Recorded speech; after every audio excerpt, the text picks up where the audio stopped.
So now that you know that I joined a new team right before the beginning of the pandemic, I'm gonna tell you something that made it a little bit harder than it already was.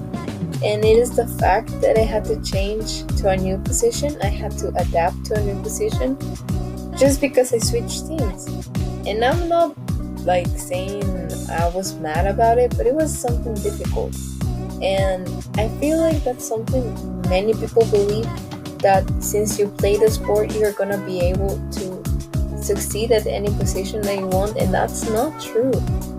Before I start explaining like which position I played in and which position I changed to, I'm gonna give you like a perspective of the court so you understand what I'm talking about.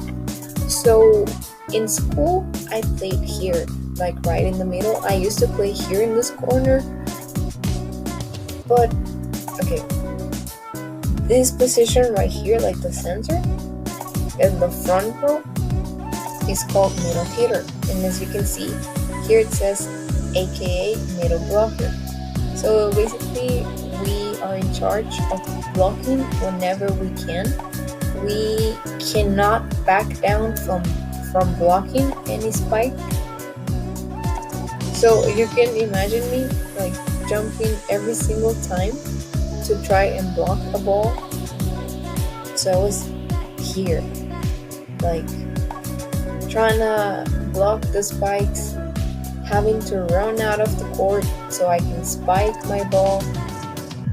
And here I have an example. So as you can see, this girl right here, she was here waiting for the spike, and now she's over here. That's what I had to do.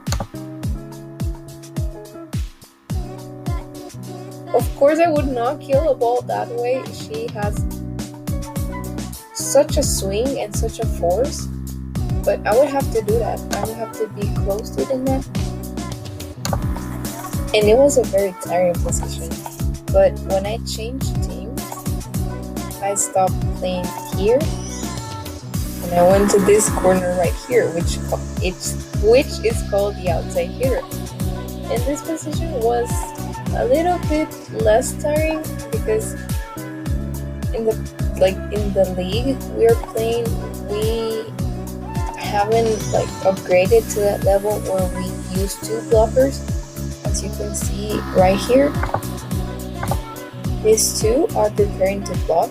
We are not in that level yet, so you can say that the task is easier for me, but it's still tiring, and it was very hard to switch because as a spiker, as a volleyball player, you have to learn many different changes while you're playing. For example, if I'm starting here at a certain point in the rotation, I'm not gonna be always here. I'm gonna end up here, so I have to know when and where I have to switch with my middle hitter.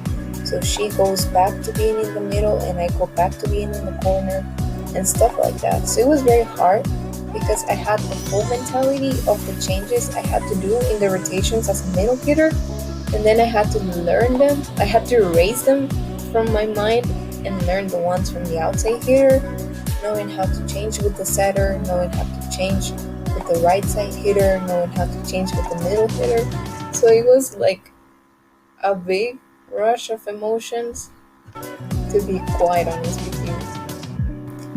But I'm very happy that I'm back in this position because I used to play here at school, but I don't know why the trainer said like, oh, you're tall, so we're gonna put you here. Even though I'm sure he knew I had more potential here rather than here. Because as you can see, being a middle hitter is a full task where you jump, but being an outside hitter is full on defending in different ways. Like you defend in both, but you defend in different ways.